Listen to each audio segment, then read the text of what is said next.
बाळासाहेब आजारपणातून बरे होऊन पुन्हा मार्गदर्शन करतील, शिवसेना नेते रामदास कदम यांचा विश्वास। माझी जात शेतकऱ्याची, शरद पवारांच्या जातीवाचक वक्तव्याला राजू शेट्टींचा जोरदार पलटवार। एकाच पत्त्यावरील 2 गॅस कनेक्शन कायम ठेवण्याचा केंद्र सरकारचा निर्णय, मात्र ग्राहकांना मोजावे लागणार जादा पैसे। नरेंद्र मोदींना नमवण्यासाठी राहुल गांधी मैदानात, गुजरात निवडणुकीत राहुल करणार प्रचार। कृष्णा गोदावरी बेसिनमधून गॅस बाहेर काढण्याच्या मुद्द्यावरून कॅग आणि रिलायन्स इंडस्ट्रीज आमने सामने। आता बातम्या विस्ताराने। बाळासाहेबांसाठी सुरू असलेल्या प्रार्थनांची प्रचिती येते। मला पूर्ण विश्वास आहे की बाळासाहेब आजारपणातून पुन्हा बरे होतील आणि आपल्याला मार्गदर्शन करतील, असं शिवसेनेचे नेते रामदास कदम यांनी म्हटलंय।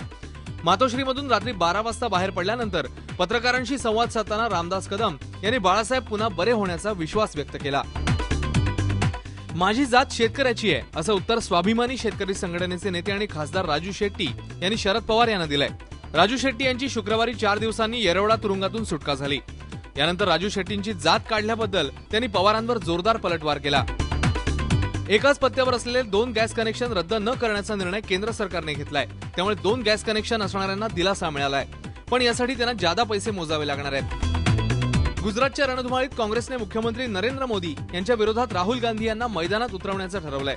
काँग्रेसचे सरचिटणीस राहुल गांधी गुजरातमध्ये 13 आणि 17 डिसेंबरला होणाऱ्या निवडणुकांसाठी प्रचार करणार आहेत। कृष्णा गोदावरी बेसिनमधून गॅस बाहेर काढण्याच्या मुद्द्यावरून कॅग आणि रिलायन्स इंडस्ट्रीज आमने सामने आले आहेत। रिलायन्स इंडस्ट्रीजचे कृष्णा गोदावरी खोऱ्यात 6 ब्लॉक आहेत। या 6 ब्लॉकचा गेल्या 3 वर्षातील हिशेब रिलायन्स इंडस्ट्रीजने दिला नसल्याचा आरोप कॅगने लावलाय। त्यामुळे हिशेब दिल्याशिवाय रिलायन्सला आणखी गॅस काढण्याची परवानगी देऊ नये अशी शिफारस कॅगने केली आहे।